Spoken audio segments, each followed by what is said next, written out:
Credit to Operation Warp Speed. We used all the Operation Warp Speed tools, additional drugs. We treated patients with multi-drug protocols at home so they don't go to the ER. So Governor Green never saw the patients we treated because they were successfully treated at home. And the third reason is the virus mutated to a much milder form. Those things happen concurrently with rollout of the vaccine. The vaccine cannot be falsely credited with saving millions of lives. We can't allow false drug advertising to be put up on a poster behind one of our public servants. We cannot accept that. So let me quick.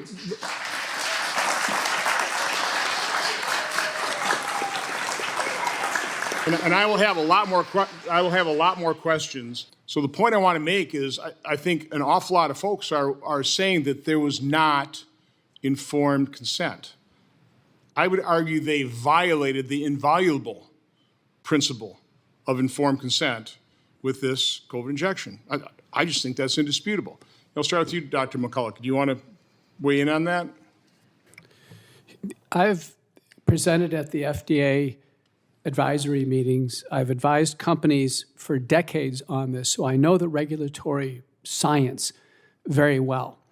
When a product definitely results in death, and there are thousands of peer-reviewed papers on this, Governor, the COVID vaccines in some people, sadly, result in death.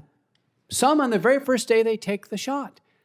That must be a black box warning on the product immediately. I just checked the package inserts for the currently available products, the ones that Senator Blumenthal wants to pursue. Sounds like Governor wants to still pursue these. Our FDA still wants them to be administered. They still don't have the word death in the package insert. As of today, they don't. And so Americans are not fairly informed. Do you have any doubt in your mind that the COVID injection caused some deaths? I mean, what do you think of the, what is it, 38,607 right now listed on VAERS? What do you think the real number is? And do you have any science to back up your opinion? The best data are autopsies. So in the largest autopsy series published to date, I know because I'm the senior author, of all the deaths we examined, and we re-reviewed them, we had an adjudication committee, we had ways of arbitration, deciding on did the vaccine cause death. The answer is, of these cases that came in for autopsy after vaccination, 73.9% of individuals, it was determined that the vaccine was the cause of death. First author is Holscher and colleagues, who's sitting right behind me. And again, by FDA's own laws, that should be included on that package insert, correct? Immediately in 2021, Dr. Carol Tassetta, working with the Daily Cloud, wrote Peter's Marks in the summer of 2023 and said, where's the black box warning? Where is it? No word from Marks.